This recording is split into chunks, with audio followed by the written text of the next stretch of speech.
महिला मुख्यमंत्री ममता बनर्जी या ममता दीदी जैसा उनको बुलाया जाता है, बंगाल में उनकी सरकार को लेकर गुस्सा बढ़ता जा रहा है। और ऐसे ही नहीं बढ़ रहा ये गुस्सा। जब एक महिला डॉक्टर की क्रूर हत्या हो जाए और सरकार की तरफ उंगलियां उठें और सरकार के अंदर के लोग कहें कि उंगलियां तोड़ दी जाएंगी, तो बॉस गुस्सा नहीं आएगा तो क्या पब्लिक फूल बरसाएगी? सबसे शॉकिंग तो यह है कि इतने दिन हो गए, इतने दिन से बवाल चल रहा है, इतने दिनों से प्रोटेस्ट हो रहे हैं, पूरे देश में गुस्सा है, लेकिन पश्चिम बंगाल में ममता बनर्जी की सरकार और वहां पर राज करने वाली उनकी पार्टी टीएमसी का रवैया यह सब देखकर भी बदलता तो नहीं लग रहा। क्योंकि इन्हीं के लोग घटिया से घटिया बयान दे रहे हैं, इन्हीं के लोग कह रहे हैं कि उंगलियां तोड़ दी जाएंगी, इन्हीं का सिस्टम नोटिस भेजकर एक तरह से लोगों को यह धमका रहा है कि भैया कोलकाता कांड पर यह मत लिखो, वो मत लिखो, ये मत बोलो, वो मत बोलो। लिख रहे बोलने से लोगों को रोक दीजिएगा क्या? अब तो टीएमसी के सांसद तक बोलने लगे हैं कि उस प्रोफेसर को अरेस्ट करो जो कोलकाता के मेडिकल कॉलेज का हेड था, पुलिस कमिश्नर से पूछताछ करो। ये टीएमसी के सांसद बोल रहा है। क्या बोलने से पीड़ित माता पिता को रोक दोगे, जिनकी बेटी के साथ ऐसी हैवानियत हुई थी कि पोस्टमार्टम रिपोर्ट में 16 एक्सटर्नल और 9 इंटरनल इंजरी का पता चला? बॉस, अगर बोलने से रोक देने से काम बनने लगता ना, तो इंदिरा गांधी इमरजेंसी लगाकर हमेशा सत्ता में ही बनी रह जाती। लेकिन लोकतंत्र में जितना आवाज दबाओगे उतना मुंह की खाओगे का हिसाब चलता है। अब ममता बनर्जी के लिए एक और बड़ी परेशानी खड़ी हो सकती है। एक बड़ी परेशानी तो यह है कि सुप्रीम कोर्ट ने सुमोटो नोटिस ले लिया है। अब इस मामले की कल सुप्रीम कोर्ट में सुनवाई होनी है। और दूसरी बड़ी परेशानी ममता बनर्जी के लिए जो आकर खड़ी हो गई है कि बंगाल के राज्यपाल दिल्ली आ चुके हैं। दिल्ली में बंगाल के राज्यपाल की गृह मंत्री अमित शाह से मीटिंग हो सकती है। स्वास्थ्य मंत्री जेपी नड्डा से वो मिल सकते हैं। और यह सारा घटनाक्रम जितनी तेजी से हो रहा है, उसमें कई लोगों के मन में सवाल उठ रहे हैं कि क्या बंगाल में कुछ बड़ा होने वाला है? क्या बंगाल में राष्ट्रपति शासन लग सकता है? क्योंकि सेंटिमेंट तो यह दिखा रहा है कि बंगाल में कानून व्यवस्था ध्वस्त है। कई लोग राष्ट्रपति शासन लगाने की बात कर भी रहे हैं। ऐसे माहौल में बंगाल के गवर्नर का दिल्ली में आना, केंद्रीय गृह मंत्री अमित शाह से मिलने के लिए आना, यह बड़ी बात है। और इसी को लेकर कहा जा रहा है कि क्या बंगाल में कुछ बड़ा होने वाला है, क्योंकि दिल्ली के लिए रवाना होने से पहले बंगाल के गवर्नर ने ममता सरकार पर डायरेक्ट अटैक किया और कहा कि बंगाल महिलाओं के लिए सुरक्षित नहीं रह गया है। सुनिए बंगाल के गवर्नर को एक बार। Bengal is not a place safe for women. Bengal has failed its women, not Bengal society. The present government of Bengal has failed its women folk. Bengal should again be brought back to its pristine glory, where women had their own respectable place in society. That has been lost. They are scared. They are scared of gundas. This has been created by a government which is insensitive to this issue. Bengal के governor जो कह रहे हैं, ये बहुत अहम बातें हैं। महिलाओं के लिए बंगाल सुरक्षित नहीं है। बंगाल की सरकार इनसेंसिटिव है, वो लोगों की बातें शायद समझ नहीं रही। और गवर्नर का ये कहना कि भाई बंगाल महिलाओं के लिए सुरक्षित नहीं है, सीधा सीधा मतलब लॉ एंड ऑर्डर फेल हो गया। लॉ एंड ऑर्डर फेल हो गया तो राष्ट्रपति शासन लगने के लिए जमीन तो यही होती है कि भाई लॉ एंड ऑर्डर फेल है, एक जमीन ये भी होती है। और गवर्नर ही सिफारिश करते हैं कि लॉ एंड ऑर्डर खत्म है बॉस, यहां राष्ट्रपति शासन लगाया जाना चाहिए। तो राष्ट्रपति के बयान के, माफ कीजिएगा, राज्यपाल के बयान के कई बहुत अहम मायने हैं। लेकिन क्या राष्ट्रपति शासन लग सकता है? क्या ग्राउंड कोलकाता में दिख रहा है? पहले राष्ट्रपति शासन में क्या हुआ था जब लगा था? यह सब आज आपको बताऊंगा। क्योंकि कोलकाता कांड के बाद सब यही कह रहे हैं कि बंगाल में कानून व्यवस्था का ये कैसा हाल है। एक तो अस्पताल जैसी जगह में लेडी डॉक्टर का रेप और मर्डर, फिर उसी अस्पताल में गुंडे घुसकर तोड़फोड़ कर देते हैं। ऐसे में लोग सवाल उठा रहे हैं कि जब इतनी खराब हालत है तो फिर राष्ट्रपति शासन लग क्यों नहीं रहा? इसके बारे में आपको डिटेल में आगे बताऊंगा कि किन हालात में राष्ट्रपति शासन लगता है। लेकिन पहले यह देखना जरूरी है कि बंगाल में चल क्या रहा है। क्यों लोगों को लग रहा है कि राष्ट्रपति शासन लग जाना चाहिए? क्यों वहां बड़े बड़े लोगों पर सवाल उठ रहे हैं, जिनमें दो अहम कैरेक्टर ऐसे हैं जिनको लेकर लगातार सवाल उठ रहे हैं। इनमें से एक कैरेक्टर है आरजी कर मेडिकल कॉलेज के पूर्व प्रिंसिपल संदीप घोष। घटना के बाद संदीप घोष की भूमिका पर लगातार सवाल उठे हैं। संदीप घोष पर ममता की मेहरबानी को लेकर भी सवाल उठे हैं। दूसरा अहम किरदार है कोलकाता के पुलिस कमिश्नर विनीत गोयल, जिनके काम करने के तरीके को लेकर सवाल उठ रहा है। पीड़ित परिवार के लोगों के साथ टीएमसी के सांसद भी कमिश्नर पर गंभीर सवाल खड़े कर रहे हैं और ये दोनों बहुत अहम किरदार हैं। सबसे पहले बात करते हैं कोलकाता पुलिस कमिश्नर विनीत गोयल के बारे में। रेप और मर्डर कांड के बाद से ही कोलकाता पुलिस कमिश्नर विनीत गोयल चर्चा में। कमिश्नर के काम करने के तरीकों को लेकर सवाल खड़े हो रहे हैं और यह सवाल हम नहीं बल्कि खुद तृणमूल कांग्रेस के सांसद उठा रहे हैं। तृणमूल कांग्रेस के सांसद सुखेंदु शेखर ने सोशल मीडिया पर एक पोस्ट के जरिए कोलकाता रेप और मर्डर कांड पर कुछ सवाल खड़े किए। टीएमसी सांसद सुखेंदु शेखर ने लिखा कि जांच के लिए पुलिस कमिश्नर और पूर्व प्रिंसिपल को कस्टडी में लेकर पूछताछ करना जरूरी है। पूछताछ से पता चलेगा कि आत्महत्या की कहानी किसने फैलाई, सेमिनार हॉल की दीवार किसने गिरवाई, आरोपी संजय रॉय को इतना ताकतवर किसने बनाया, क्यों 3 दिन बाद स्निफर डॉग का इस्तेमाल हुआ। इस तरह के सैकड़ों सवाल हैं जिसके जवाब इन दोनों लोगों से लेने चाहिए, ये टीएमसी के सांसद कह रहे हैं। टीएमसी सांसद सुखेंदु शेखर ने जो बात कही उसे बंगाल में कहने के लिए बड़ी हिम्मत चाहिए, क्योंकि बंगाल में कहा यही जाता है कि ममता बनर्जी और उनकी सरकार या पुलिस के खिलाफ बोलने का मतलब बहुत बड़ा रिस्क ले लेना है। लेकिन कोलकाता कांड में जिस तरह की बातें सामने आई उसमें हर कोई तो चुप नहीं रह सकता, फिर चाहे वो ममता बनर्जी की पार्टी का ही क्यों ना हो। सुखेंदु शेखर जैसे नेता भी होते हैं जो हर रिस्क को समझकर भी खुलकर बोल रहे हैं। और ये रिस्क क्या है, ये तुरंत दिख भी गया, क्योंकि सुखेंदु शेखर ने कमिश्नर पर सवाल उठाए तो फौरन नोटिस आ गया। सुखेंदु शेखर को अपनी गिरफ्तारी का डर है, इसलिए सुखेंदु शेखर ने कलकत्ता हाईकोर्ट का रुख कर लिया है। इससे पहले टीएमसी नेता शांतनु सेन ने भी कोलकाता रेप और मर्डर को लेकर सोशल मीडिया पर कुछ लिखा था, तो टीएमसी ने शांतनु सेन को प्रवक्ता पद से हटा दिया। यह तो बंगाल का हाल है बॉस, कि पब्लिक सेंटिमेंट के साथ नेता जा रहा है तो उस पर एक्शन हो जा रहा है। किसी को गिरफ्तारी का डर है, किसी को एक्शन का डर है, और ये लोग नरेंद्र मोदी को तानाशाह बताते हैं बॉस। लेकिन कितने लोगों को चुप करवा लिया जाएगा? कोई सुखेंदु शेखर बोले या ना बोले, कोई आम आदमी बोले ना बोले, वो माता पिता तो हर हाल में बोलेंगे ना। जिनकी बेटी के साथ ऐसा हुआ उनको भी चुप करवा दीजिएगा क्या? जिनकी बेटी छीन ली गई वो क्या चुप रहेंगे माता पिता? उनको किस बात का डर? उन्होंने तो सब कुछ खो दिया वाला हिसाब है। पुलिस कमिश्नर और आरजी कर मेडिकल कॉलेज पर ऐसे ही सवाल पीड़ित डॉक्टर का परिवार भी उठा रहा है। पीड़िता की मां ने तो बड़ा आरोप लगाया है कि किस तरह से घटना के बाद अस्पताल प्रशासन ने पूरे मामले को अलग ही एंगल देने की कोशिश की थी। पीड़िता की मां का कहना है कि पहले हमें अस्पताल से फोन आया कि आपकी बेटी बीमार है, इसके बाद फोन कट गया। फिर हमने अस्पताल फोन किया और पूछा क्या हुआ, तो हमें अस्पताल आने के लिए कहा। फोन करने वाले ने खुद को असिस्टेंट सुपर बताया और कहा कि आपकी बेटी ने आत्महत्या कर ली है। हमारी बेटी गुरुवार को ड्यूटी पर गई थी, हमें शुक्रवार को सुबह 10:53 पर यह फोन आया। जब हम वहां पहुंचे तो हमें उसे देखने नहीं दिया गया। 10:53 पे फोन आया, ये लोग पहुंचे और 3 बजे दोपहर तक इन लोगों को बेटी को देखने नहीं दिया गया। पीड़िता की मां ने कहा कि पुलिस कमिश्नर ने हमारे साथ बिल्कुल भी सहयोग नहीं किया। पुलिस कमिश्नर ने बस जल्द से जल्द मामले को दबाने की कोशिश की, ये पीड़िता की मां कह रही है। उनकी कोशिश थी कि जल्द से जल्द पोस्टमार्टम करवाकर शव को हटाया जाए। ये सारी बातें पीड़ित डॉक्टर की मां कह रही हैं और ये सारी बातें हैरान करने वाली हैं, क्योंकि ये सारी बातें अलग अलग स्तर पर लोग भी कह रहे हैं। उसके बारे में आपको आगे बताऊंगा, लेकिन पहले सुनिए कि पीड़िता के परिवार की मांग क्या है और उनकी मांग क्या रही है। একজন ধরা পড়েছে, ওকে তো আমি মনেই করছি না, ও ভেতরের লোক না থাকলে বাইরের ও কি করে জানলো আমার মেয়ে ওখানে আছে। পুরো ডিপার্টমেন্ট মনে হচ্ছে দায়ী এর জন্য, ভিতরের লোক বলতে আমি পুরো ডিপার্টমেন্টকেই বলছি। একটু ভালো কাজ করেনি, এমনকি এখন আমাদের সিএম যাতে প্রতিবাদটা বন্ধ করার চেষ্টা করছেন। আমার মনে হচ্ছে আজকে 144 ধারা জারি করে দিয়েছেন এখানে, যাতে মানুষ প্রতিবাদ করতে না পারে। पीड़िता की मां आरोप लगा रही है मुख्यमंत्री पर कि धारा 144 लगाकर प्रदर्शन करने से लोगों को रोकने का प्रयास कर रही है मुख्यमंत्री।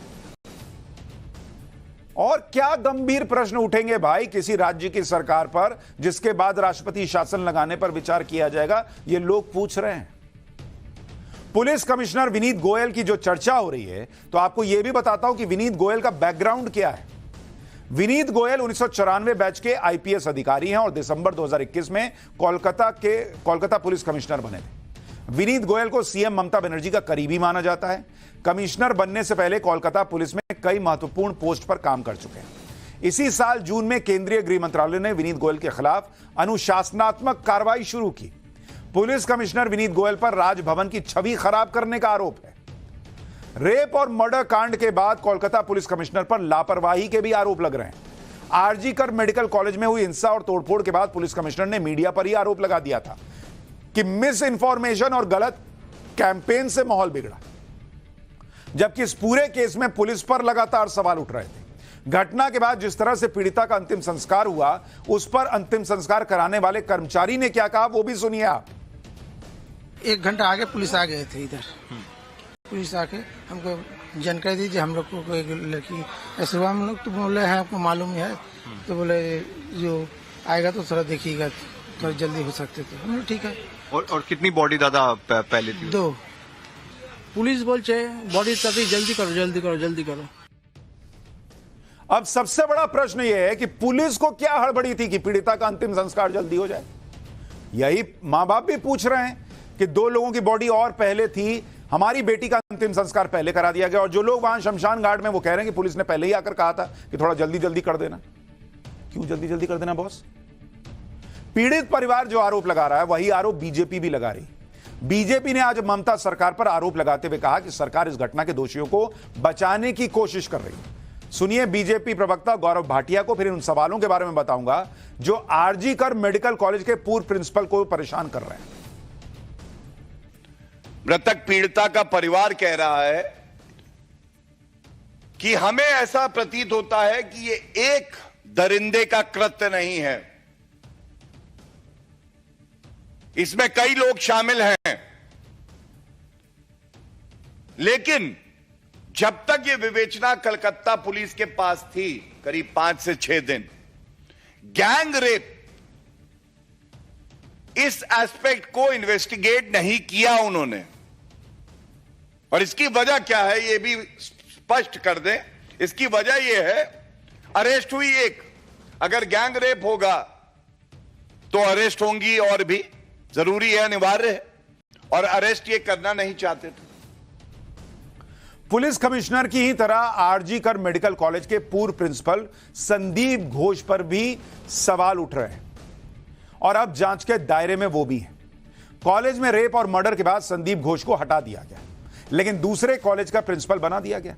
इस मेहरबानी की क्या वजह थी ये किसी को नहीं पता, लेकिन अब सीबीआई संदीप घोष से पूछताछ कर रही है और संदीप घोष जिन सवालों पर फंसते दिख रहे हैं उनके बारे में आपको बताता हूं। मर्डर को आत्महत्या बताने की इतनी जल्दबाजी क्या थी? भाई जो पीड़िता की मां है वो कह रही है कि सामने देखकर लग रहा है कि आत्महत्या नहीं मर्डर है, तो जो लोग डॉक्टर हैं उस अस्पताल में काम करते हैं उन्होंने आत्महत्या क्यों बताया बॉस? डॉक्टर को नहीं समझ में आ रहा था कि आत्महत्या है कि मर्डर है। आप डॉक्टर हैं, क्या आपको नहीं लगता था क्राइम सीन को सुरक्षित रखना जरूरी होता है? यह भी उनसे पूछा गया है, ऐसा सूत्र कह रहे हैं। फिर क्यों और किसके कहने पर वहां रेनोवेशन करवाया गया? क्राइम सीन पर छेड़छाड़ अपराध है, इसके बाद भी आपने जांच पूरी होने तक उसे सुरक्षित क्यों नहीं रखा? पीड़ित परिवार को किसके कहने पर बिना फैक्ट के जानकारी दी गई? संदीप घोष की कॉल डिटेल और 8 से 10 अगस्त के व्हाट्सएप मैसेज भी सीबीआई खंगाल रही है। आरजी कर मेडिकल कॉलेज के पूर्व प्रिंसिपल संदीप घोष मामूली आदमी नहीं है। संदीप घोष के बारे में आरजी कर मेडिकल कॉलेज में उनके पुराने साथियों ने अलग अलग इंटरव्यू में कई आरोप लगाए। फरवरी 2021 में संदीप घोष आरजी कर मेडिकल कॉलेज के प्रिंसिपल बने। आरोप है कि प्रिंसिपल के लिए इंटरव्यू में संदीप घोष 16वें नंबर पर आए थे, फिर भी संदीप घोष आरजी कर मेडिकल कॉलेज के प्रिंसिपल बने। मई 2023 में करप्शन के आरोप में संदीप घोष का ट्रांसफर मुर्शिदाबाद मेडिकल कॉलेज किया गया। ट्रांसफर के बाद संदीप घोष ने खुद को प्रिंसिपल के कमरे में बंद किया, जिससे आरजी कर मेडिकल कॉलेज का नया प्रिंसिपल चार्ज न ले सके। 48 घंटे के अंदर संदीप घोष को पुरानी पोजीशन वापस कर दी गई। सितंबर 2023 में संदीप घोष का फिर से मुर्शिदाबाद ट्रांसफर हुआ। संदीप घोष की जगह आए प्रिंसिपल का विरोध हुआ। आरोप है कि यह विरोध संदीप घोष के लोगों ने करवाया। अक्टूबर 2023 में संदीप घोष फिर से आरजी कर के प्रिंसिपल बन गए। संदीप घोष पर भ्रष्टाचार, टेंडर और वित्तीय गड़बड़ियों के आरोप भी लगे। पोस्टमार्टम की बॉडी को दूसरे इस्तेमाल के लिए देने का भी आरोप लगा है। माफिया की तरह काम करने का आरोप, मेडिकल कॉलेज में हर काम के लिए कमीशन लेने का आरोप संदीप घोष के पुराने साथी लगा रहे हैं ये आरोप। और उन्हीं साथियों का आरोप है कि उसकी शिकायत करने वाले डॉक्टर्स का ट्रांसफर कर दिया जाता था। अब ऐसे आदमी को हटा के फिर आपने ड्यूटी दे दी दूसरी जगह, प्रिंसिपल बना दिया। और इतने आरोप लग क्यों रहे, उनकी जांच क्यों नहीं हो रही? यानी कुल मिलाकर ऐसा लगता है कि संदीप घोष बेहद प्रभावशाली व्यक्ति है। कलकत्ता हाईकोर्ट ने मामले की सुनवाई के दौरान भी संदीप घोष का जिक्र आया था और कलकत्ता हाईकोर्ट ने कई टिप्पणियां भी की थी। अब संदीप घोष सीबीआई जांच के घेरे में फंसे हुए हैं। दूसरी तरफ इस मामले में एक डायरी भी सामने आई है। सूत्रों के मुताबिक कोलकाता पुलिस ने सीबीआई को एक डायरी सौंपी है। यह डायरी ट्रेनी डॉक्टर की लाश के पास मिली थी। इस डायरी के कई पन्ने फटे हुए हैं, यह सूत्र दावा कर रहे हैं। पुलिस ने फटे हुए पन्नों को सीबीआई को सौंप दिया है। आमतौर पर डॉक्टर्स के पास डायरी होती है जिस पर दवा के नाम लिखे होते हैं। डायरी के फटे पन्नों से सवाल खड़ा हो रहा है कि क्या डायरी में कोई राज की बात भी लिखी थी क्या? इधर सीबीआई की जांच भी तेजी से जारी है। मुख्य आरोपी संजय रॉय के खिलाफ सीबीआई ने शिकंजा कसना शुरू कर दिया। सीबीआई मुख्य आरोपी संजय रॉय का साइकोलॉजिकल टेस्ट कर चुकी है। अब संजय रॉय का पॉलीग्राफ टेस्ट भी, जिसे लाई डिटेक्टर टेस्ट आप कहते हैं, वो भी होगा। पॉलीग्राफ टेस्ट से पता चल जाएगा कि क्या घटना में संजय के अलावा कोई और भी शामिल था। रेप के समय पीड़िता जिंदा थी या मर गई थी, पीड़िता को कैसे मारा, सेमिनार हॉल के अंदर महिला डॉक्टर है, यह बात संजय को कैसे पता चली, क्या इस वारदात से पहले भी उसने ऐसे अपराध किए हैं या नहीं, क्या अस्पताल प्रशासन और पुलिस उसे फंसाने की कोशिश कर रहे हैं, क्या अस्पताल में कोई अवैध काम चलता रहा है या अभी भी हो रहा है, यह भी इस लाई डिटेक्टर टेस्ट में, पॉलीग्राफ टेस्ट में साफ हो जाएगा। और सीबीआई को इसकी परमिशन कोर्ट से मिल भी गई है पॉलीग्राफ टेस्ट की। आपके मन में भी सवाल होगा कि सीबीआई ने अब तक जांच में क्या क्या किया है। आपको वो भी डिटेल बताता हूं। सीबीआई अब तक की जांच में कोलकाता पुलिस के कुछ अधिकारियों समेत 20 से अधिक लोगों से पूछताछ कर चुकी है। सीबीआई ने घटनास्थल की 3D मैपिंग की है। सीबीआई आरजीकर कॉलेज के पूर्व प्रिंसिपल संदीप घोष से लगातार पूछताछ कर रही है। उनसे अब तक करीब 36 घंटे पूछताछ हो चुकी है। सीबीआई ने संदीप घोष की कॉल डिटेल और चैट की भी जांच की है। रेप और मर्डर के आरोपी संजय रॉय का साइकोलॉजिकल टेस्ट और ब्रेन मैपिंग हो चुका है और अब सच सामने लाने के लिए कोर्ट से आरोपी के पॉलीग्राफ टेस्ट की मंजूरी ले ली गई है। इस केस में जो आरोपी संजय रॉय पकड़ा गया था, उसका पूरा कच्चा चिट्ठा यह है कि संजय रॉय कोलकाता पुलिस के साथ सिविल वॉलंटियर के रूप में काम करता था। ट्रैफिक मैनेजमेंट और डिजास्टर मैनेजमेंट में पुलिस का सहयोग करता था। बाद में संजय रॉय को पुलिस कल्याण बोर्ड में ट्रांसफर कर दिया गया। फिर संजय रॉय आरजीकर अस्पताल में पुलिस चौकी में आ गया। इससे संजय रॉय को आरजीकर मेडिकल कॉलेज के कई विभागों में एंट्री मिलने लगी। संजय रॉय लोगों को बताता था कि वो पुलिस के साथ काम करता है। संजय रॉय की बाइक पर कोलकाता पुलिस भी लिखा हुआ था। संजय रॉय मरीजों को अस्पताल में दाखिला दिलाने और बेड दिलाने के बदले पैसे लेता था, यह भी आरोप है। संजय रॉय के मोबाइल से सैकड़ों अश्लील वीडियो मिले हैं। संजय रॉय ने 4 बार शादी की थी, 3 बीवियां उसको छोड़ चुकी, 4थी बीवी की मौत हो गई। संजय रॉय पर अपनी मां, बहन और बीवियों के साथ मारपीट के भी आरोप लगे। संजय रॉय शराब पीता और हिंसक मानसिकता का आदमी है। जब पुलिस ने संजय रॉय को गिरफ्तार किया तब भी वो नशे में बताया गया। संजय रॉय ने डॉक्टर के रेप और मर्डर के बाद सबूत मिटाने की भी कोशिश की थी। पहले जब आरोपी संजय रॉय को पकड़ा गया था तो टीएमसी वाले कह रहे थे कि यही एक आरोपी है, लेकिन जब सीबीआई आ गई तो टीएमसी वाले कह रहे हैं कि सीबीआई ने अब तक कोई गिरफ्तारी क्यों नहीं की। यानी सीबीआई जांच कर रही है तो इस सारा ठीकरा दूसरों पर फोड़ना चाहते हैं। सुनिए टीएमसी के नेता क्या कह रहे हैं।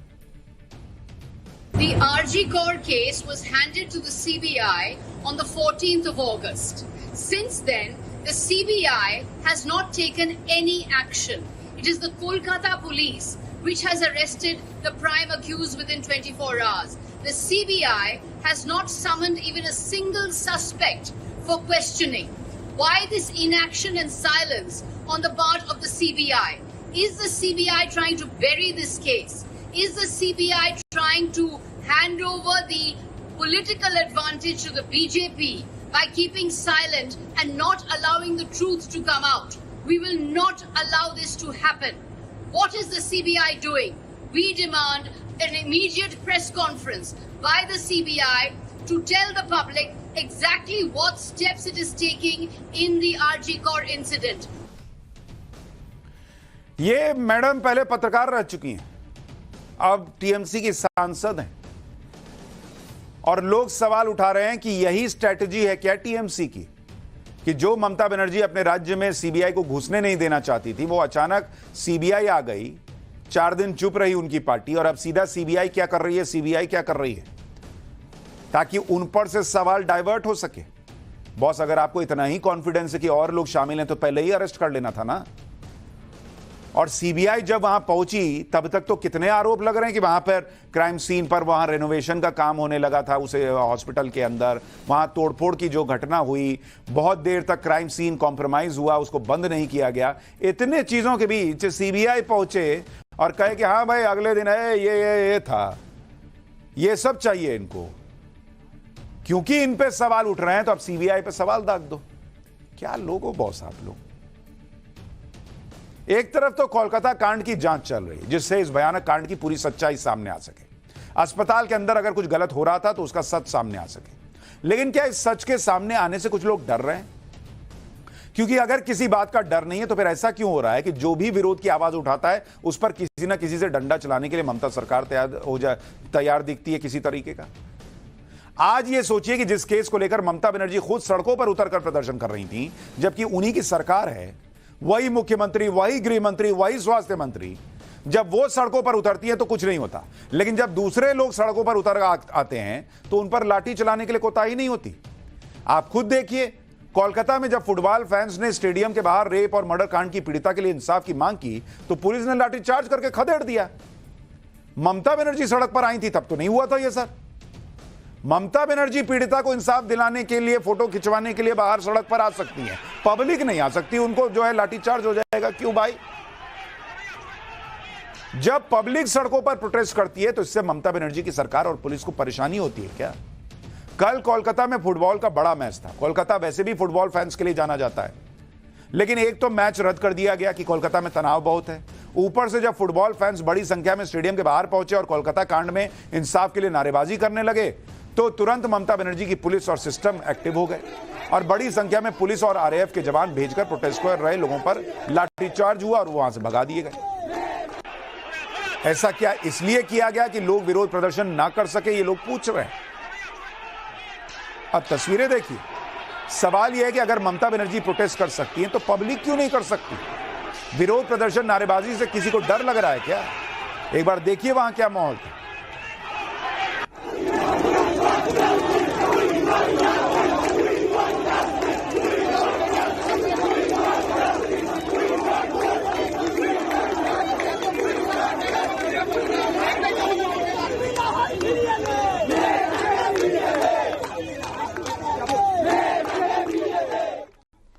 हालांकि यह अकेला मामला नहीं है जब कोलकाता कांड पर उठ रही आवाजों को दबाने का आरोप ममता बनर्जी प्रशासन पर लग रहा है। सोशल मीडिया पर ऐसे कई लोग हैं जिनको कोलकाता के मामले में बंगाल पुलिस के नोटिस आए हैं। सोशल मीडिया पर लिखने वालों पर ऐसी निगरानी रखी जा रही है जिस पर लोग कह रहे हैं कि इतना एक्टिव होते पहले तो कोलकाता केस सुलझ जाता। अब तो कोलकाता पुलिस ने कॉलेज की एक छात्रा को गिरफ्तार किया है। आरोप है कि 23 साल की इस छात्रा ने ममता बनर्जी के खिलाफ आपत्तिजनक टिप्पणी की और उन्हें जान से मारने की धमकी दी। कथित तौर पर इस छात्रा पर रेप पीड़िता की पहचान का खुलासा करने का भी आरोप लग रहा है। एक तरफ तो यह हो रहा है, दूसरी तरफ टीएमसी के लोग और ममता सरकार के मंत्री कह रहे हैं कि ममता बनर्जी पर उंगली उठाने वालों की उंगली तोड़ दी जाएगी। सुनिए ममता बनर्जी सरकार के मंत्री उदयन गुहा ने क्या कहा है। सोशल मीडिया ममता बंदोपाध्याय के गालागाली করছেন যারা আঙুল তুলে মমতা বন্দ্যোপাধ্যায়ের পদত্যাগ চাইছে সেই আঙুলগুলোকে চিহ্নিত করে সেই আঙুলগুলোকেও ভেঙে দেওয়ার বন্দোবস্ত করতে হবে। নাহলে পরে এরা বাংলাকে একটা নতুন করে বাংলাদেশ করবার চেষ্টা করবে, কিন্তু ওরা জানে না হাসিনা যে ভুল করেছে মমতা বন্দ্যোপাধ্যায় সেই ভুল করবে না, করেনি। सोचिए जब मंत्री इस तरह की बात कर रहे हैं तो फिर किस तरह की सोच सरकार और पार्टी के अंदर होगी। ममता बनर्जी के राज में इतनी बड़ी घटना हो गई लेकिन कोई उनसे सवाल नहीं कर सकता, और अगर सवाल करेगा तो मंत्री धमकाएंगे कि उंगलियां तोड़ दी जाएंगी। बीजेपी ने ममता सरकार के इस मंत्री के धमकी पर क्या कहा है वो सुनिए, फिर बताऊंगा कि कोलकाता कांड की पीड़िता के पिता ने ममता सरकार पर क्या बड़ी बात कह दी। उदयन गुहा उनके मंत्री, वही मंत्री जिन्होंने महिलाओं के मार्च को अपमानित किया था 14 तारीख की रात को जो हुआ था, वो मंत्री कहते हैं कि उंगली ममता बनर्जी पर उठाओगे तो वो उंगली तोड़ दी जाएगी। ये मंत्री है, इस मंत्री को हटाएंगे। ये दिखाता है कि तानाशाही मानसिकता किस प्रकार से छाई हुई है। पुलिस भी एक प्रकार से धमका रही है, नोटिस भेजकर नागरिकों को। डॉक्टर्स को समन करती है, सुखेंदु रॉय उनके सांसद को समन करती है। शांतनु सेन का इस्तीफा ले लिया जाता है पद से क्योंकि उन्होंने प्रिंसिपल पर सवाल उठाए। ये ममता दीदी नहीं, ये बंगाल की ईदी है, बंगाल की ईदी अमीन। इस प्रकार से वो बिहेव कर रही है। तानाशाही जो है इसी को कहते हैं। कोलकाता की पीड़िता के लिए इंसाफ की मांग कर रहे लोगों के साथ ममता सरकार के रवैये पर पीड़िता के पिता ने भी सवाल उठाए। उन्होंने कहा कि अगर खुद सीएम ममता बनर्जी इंसाफ की मांग को लेकर सड़क पर उतर सकती हैं, तो दूसरे लोगों को ऐसा करने पर जेल में क्यों डाला जा रहा है। पीड़िता के पिता को सुनिए, फिर आपको बताऊंगा बीजेपी ने सीएम ममता बनर्जी के प्रोटेस्ट मार्च का हवाला देकर बंगाल में राष्ट्रपति शासन लगाने की मांग क्यों कर दी।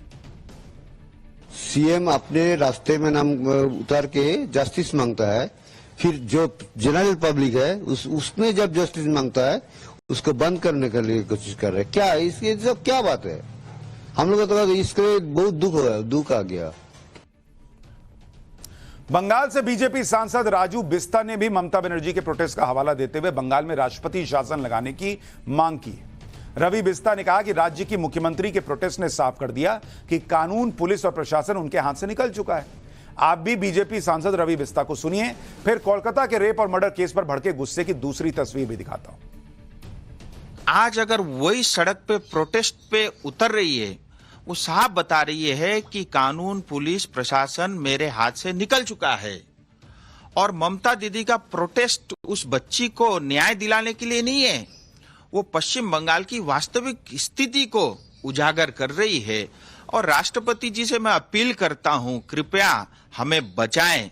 राष्ट्रपति शासन एक प्रावधान है भारत के संविधान में, जिसके अंतर्गत आप जो है 10 करोड़ पश्चिम बंगाल की जनता जो भारत के नागरिक है उनको आप बचा सकते हो। सोशल मीडिया से लेकर बंगाल के अंदर तक बहुत सारे लोग राष्ट्रपति शासन लगे बंगाल में, इसकी मांग कर रहे हैं।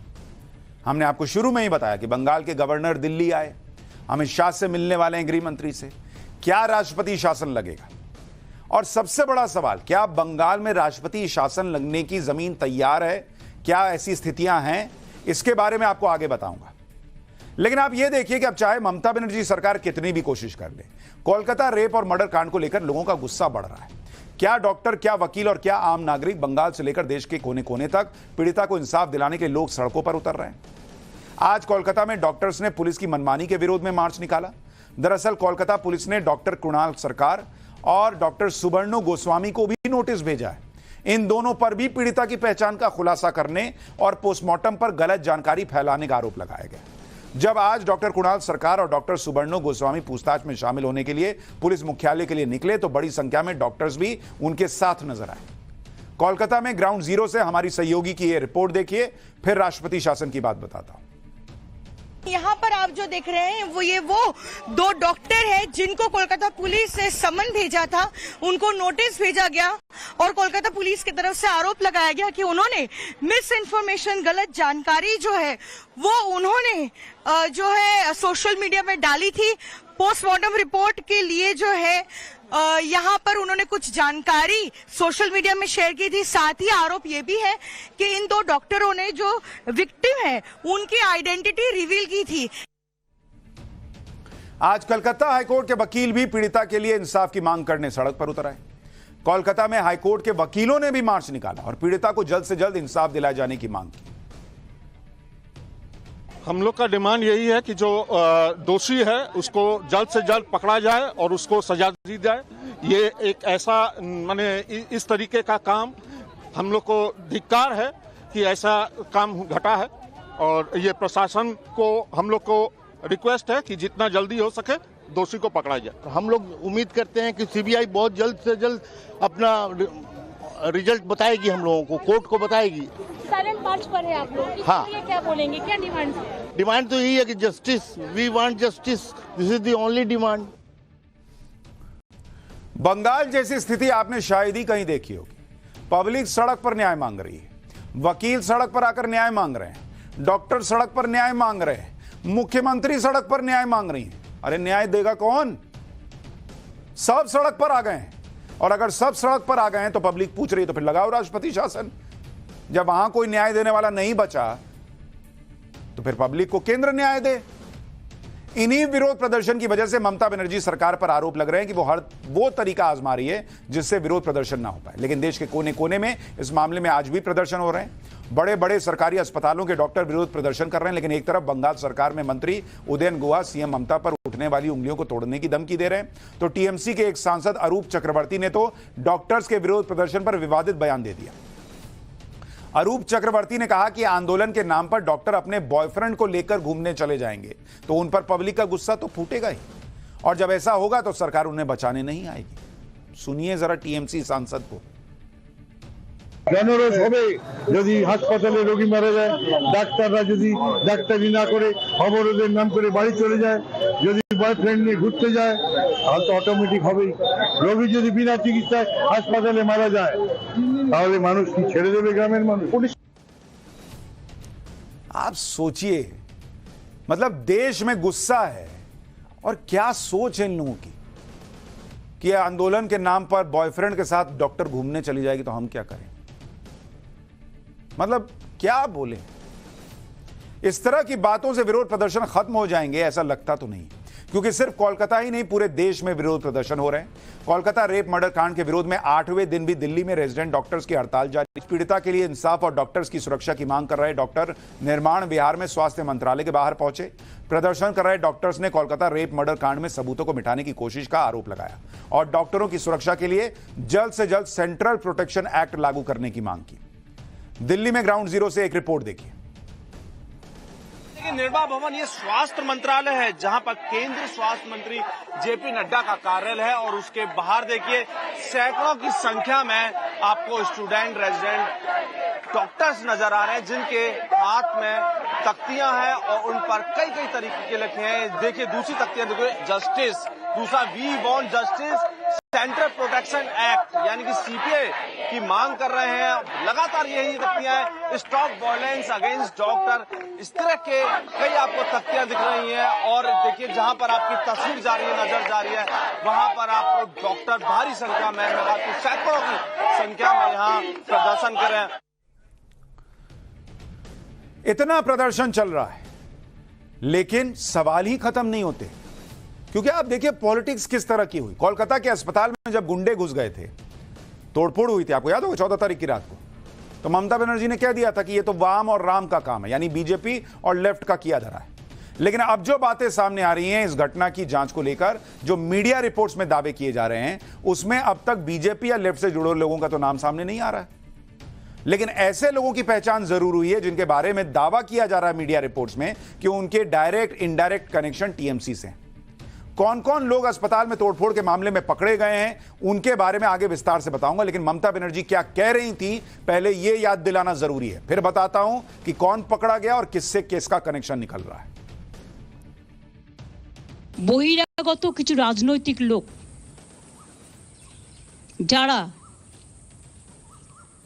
বাংলায় অশান্তি করতে চান, বাম এবং রাম, তারা একত্রিত হয়ে এই গন্ডগোলটা করেছে।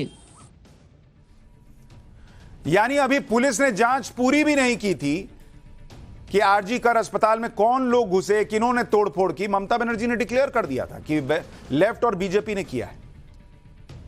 लेकिन अब क्या सामने आ रहा है, आरजी कर मेडिकल कॉलेज में हुई तोड़फोड़ के बाद कोलकाता पुलिस ने कई लोगों को गिरफ्तार किया और जो दावा ममता बनर्जी कर रही थी उसके उलट गिरफ्तार लोगों में से अब तक कोई भी बीजेपी का नहीं निकला है, या कम से कम पुलिस ने तो सामने आकर यह नहीं बताया कि यह बीजेपी का, यह लेफ्ट का।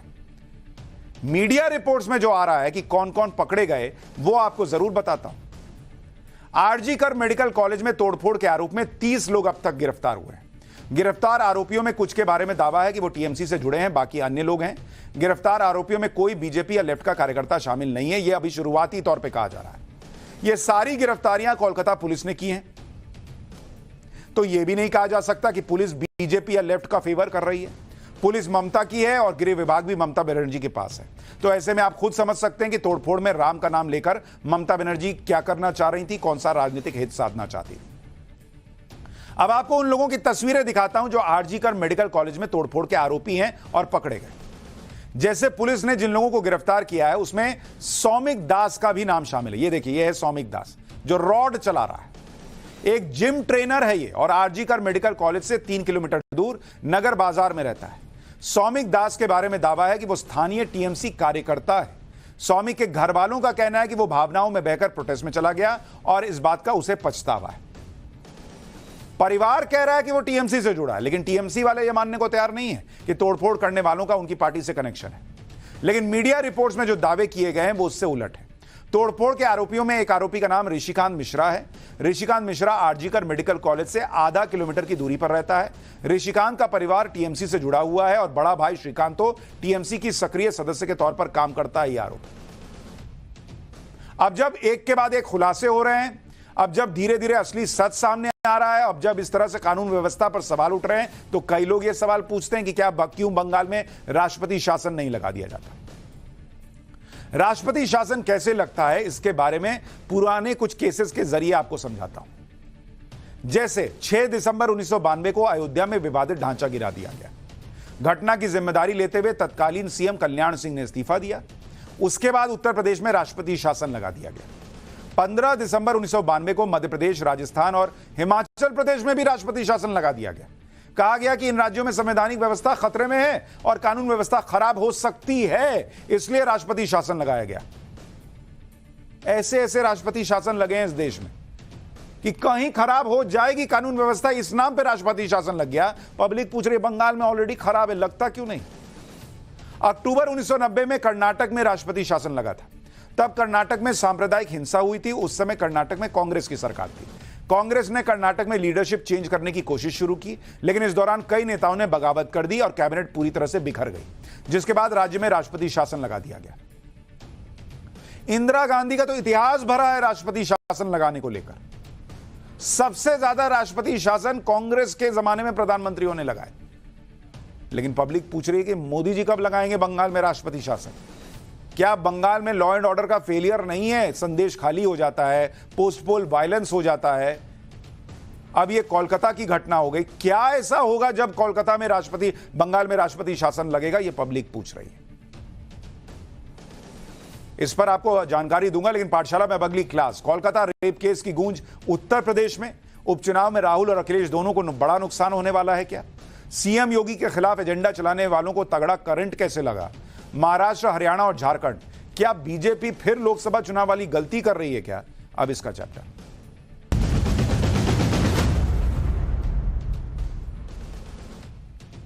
कोलकाता कांड की गूंज सिर्फ बंगाल में नहीं, पूरे देश में है। देश में कई जगहों पर आने वाले दिनों में उपचुनाव और विधानसभा चुनाव है, तो कानून व्यवस्था और महिला सुरक्षा चुनावों का बड़ा मुद्दा बन गया है। यूपी में भी उपचुनाव होने वाले हैं और यूपी में भी कई ऐसे मामले आए हैं जिन्हें लेकर बीजेपी और समाजवादी पार्टी की सियासी भिड़ंत चल रही है। चाहे वो अयोध्या में रेप केस हो या फिर कन्नौज का मामला हो, दोनों जगहों पर समाजवादी पार्टी पर आरोप लगा कि आरोपियों के किसी न किसी तरह से समाजवादी पार्टी से कनेक्शन है।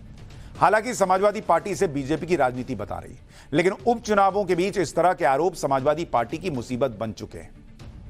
जैसे आप कन्नौज के मामले को ही देख लीजिए। आरोपी नवाब सिंह यादव को समाजवादी पार्टी अपना नेता मानने से इनकार कर रही थी, लेकिन लगातार ऐसी तस्वीरें वायरल हुई जिसमें नवाब सिंह यादव समाजवादी पार्टी की टॉप लीडरशिप के आसपास दिख रहा था।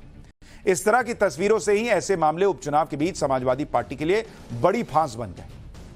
इस पूरे मामले पर बीजेपी जिस तरह समाजवादी पार्टी पर हमले कर रही है, उससे समाजवादी पार्टी को डर है कि यूपी उपचुनाव में इसका नुकसान उठाना पड़ सकता है। और यही वजह है कि अखिलेश यादव महिला सुरक्षा को लेकर सोशल मीडिया पर अचानक एक्टिव हो गए और लगातार एक के बाद एक महिला सुरक्षा से जुड़ी पोस्ट डाल रहे हैं। आज अखिलेश यादव ने ऐलान किया कि रक्षाबंधन के मौके पर यूपी में समाजवादी सबला सुरक्षा वाहिनी का गठन किया जाएगा ताकि महिलाओं की सुरक्षा सुनिश्चित की जा सके। इस पोस्ट के बाद लोग सोशल मीडिया पर लिख रहे हैं कि पहले अयोध्या के मोहित खान और कन्नौज के नवाब सिंह को समाजवादी पार्टी से निकालकर सख्त सजा दिलवाएं। लेकिन कन्नौज के मामले में अखिलेश यादव से मीडिया ने सवाल किए तो उन्होंने किस अंदाज में जवाब दिया, वो सुनिए। इसके बाद यह भी बताऊंगा कि ये दोनों केस समाजवादी पार्टी के लिए कितनी बड़ी मुश्किल खड़ी करने वाले हैं और कैसे बंगाल को लेकर भी अखिलेश यादव से सवाल पूछे जा रहे हैं। आजकल कन्नौज बहुत हेडलाइन पर है, सरकार को बहुत धन्यवाद उसके लिए। सोचिए आप, डीएमएसपी सम्मान भी कर रहे हैं और बीजेपी वाले मिले हुए हैं कहीं ना कहीं। ये हमारे पत्रकार साथी सब जानते होंगे जो जो गए वहां रिपोर्टिंग के लिए।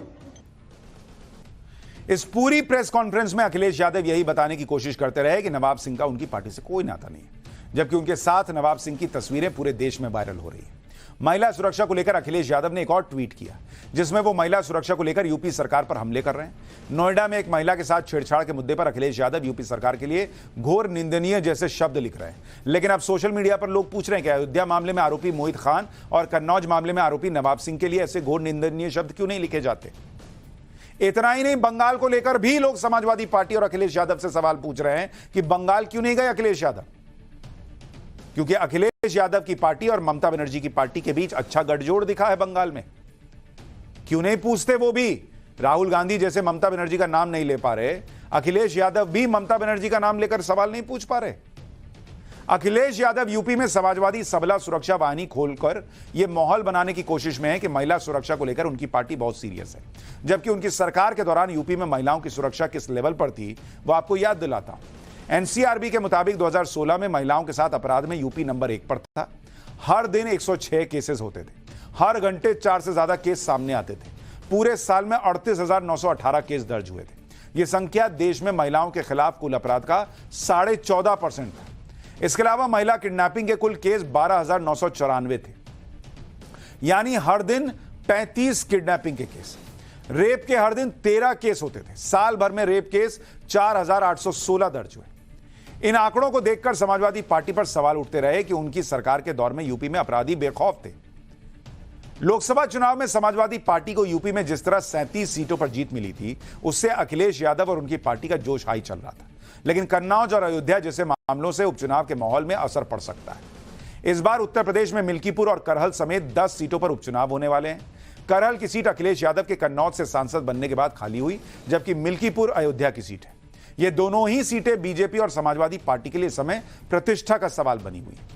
लेकिन बड़ी बात यह है कि कन्नौज और अयोध्या जैसे मामले से उन महिला वोटर पर असर पड़ सकता है जिनका चुनाव में निर्णायक वोट होता है।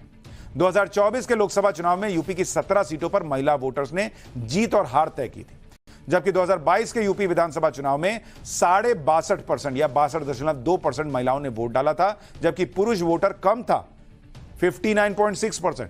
इससे महिला वोटर्स में बीजेपी को 48% वोट मिले थे और समाजवादी पार्टी को 32%।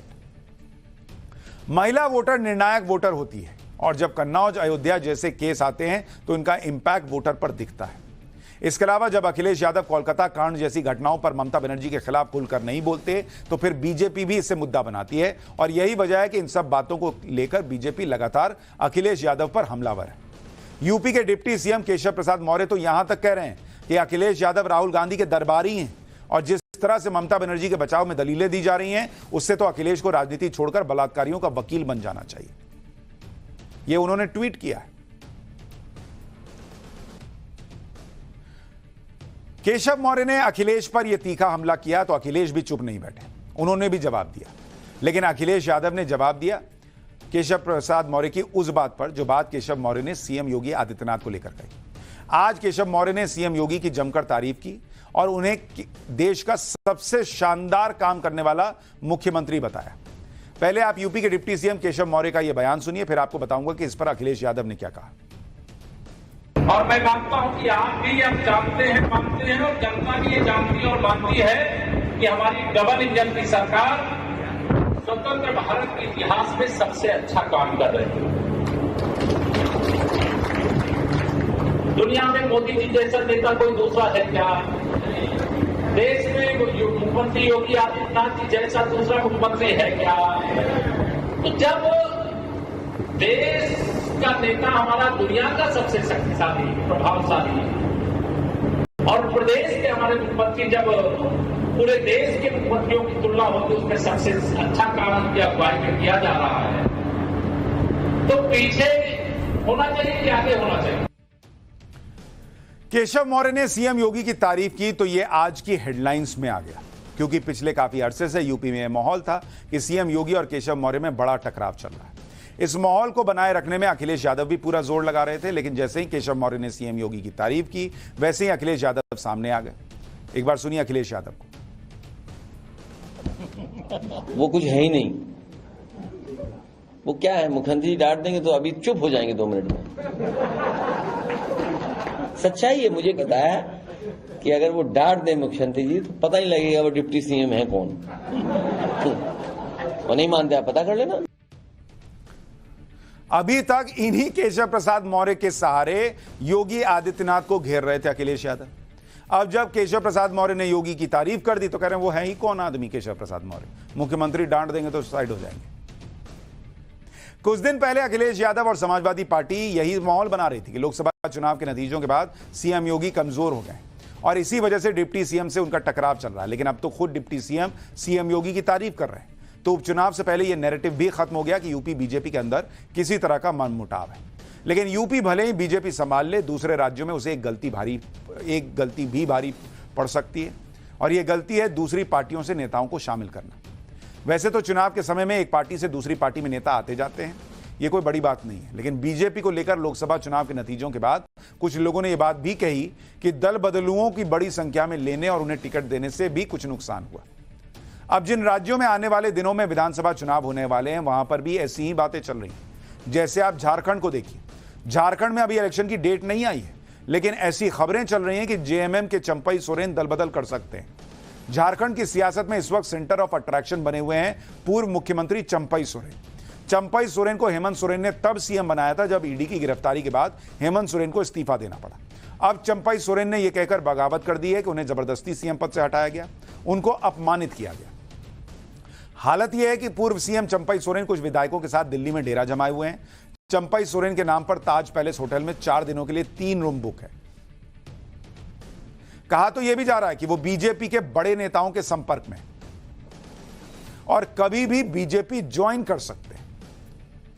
इससे पहले चंपई सोरेन दल बदल की संभावना से इनकार करते रहे, लेकिन अचानक उन्होंने सोशल मीडिया पर एक लंबा चौड़ा पोस्ट किया जिसमें उन्होंने लिखा कि पिछले 3 दिनों से हो रहे अपमानजनक व्यवहार से भावुक था, लेकिन उन्हें सिर्फ कुर्सी से मतलब था। जिस पार्टी के लिए जीवन समर्पित किया, मानो उस पार्टी में मेरा कोई वजूद ही नहीं है। इतने अपमान के बाद मैं वैकल्पिक राह तलाशने के लिए मजबूर हो गया। 4 दशकों से बेदाग राजनीतिक सफर में पहली बार भीतर से टूट गया हूं। बैठक के दौरान मुझसे इस्तीफा मांगा गया। मुझे सत्ता का मोह नहीं था, इसलिए मैंने तुरंत इस्तीफा दे दिया, लेकिन आत्मसम्मान पर लगी चोट से दिल भावुक था। यानी चंपई सोरेन ये संकेत तो दे रहे हैं कि अंदर से मन टूटा हुआ है बॉस और मेरी बेइज्जती हुई।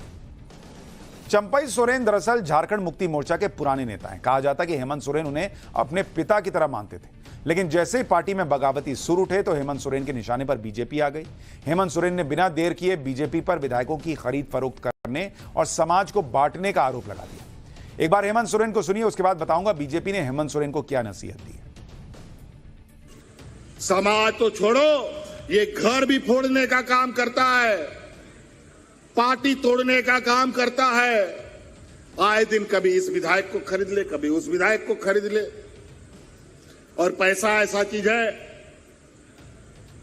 कि नेता लोग का तो ऐसे ही उन लोग को इधर उधर घसीटने में उन लोग को देरी नहीं लगता है। हालांकि चंपई सोरेन अभी बीजेपी के साथ गए नहीं है, लेकिन कई लोग सोशल मीडिया पर बीजेपी से पूछ रहे हैं कि जरूरत क्या है इनकी, क्यों लेना है इनको पार्टी में अगर ये वाकई बीजेपी में आने वाले हैं। हेमंत सोरेन भले ही बीजेपी पर आरोप लगा रहे हैं, लेकिन वो भूल गए कि आरोप लगाते लगाते वो अपने विधायकों को भी बिकाऊ बताने लगे। बीजेपी ने क्या नसीहत दी है वो भी सुन लीजिए।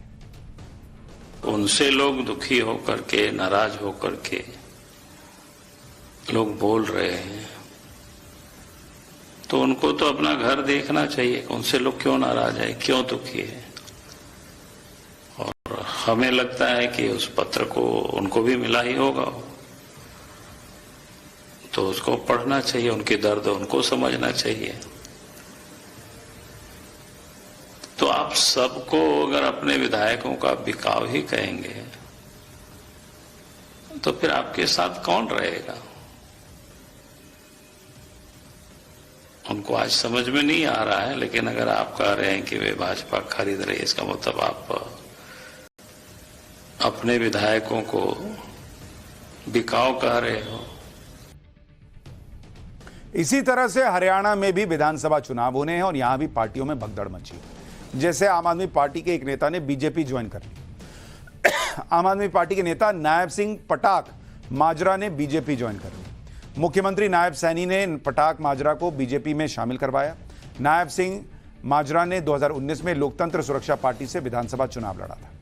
इसी तरह से महाराष्ट्र में तो पहले से ही काफी बातें हो चुकी हैं कि अजीत पवार जैसे नेताओं का साथ लेने से बीजेपी को क्या ही मिला।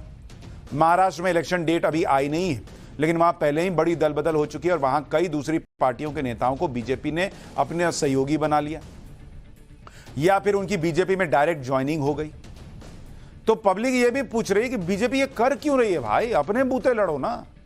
इधर से उधर से लोग आने को तैयार है, आप क्यों गेट खोलते हो? लेकिन चल रहा है। पाठशाला में अब अगली क्लास। मोदी के नए भारत का वो हथियार जिसे देख चीन पाकिस्तान भी हैरान। पहाड़ों से लेकर नदी नालों तक वो आ गया है जो भारतीय सेना की ताकत और बढ़ा देगा। अब उससे मिलिए।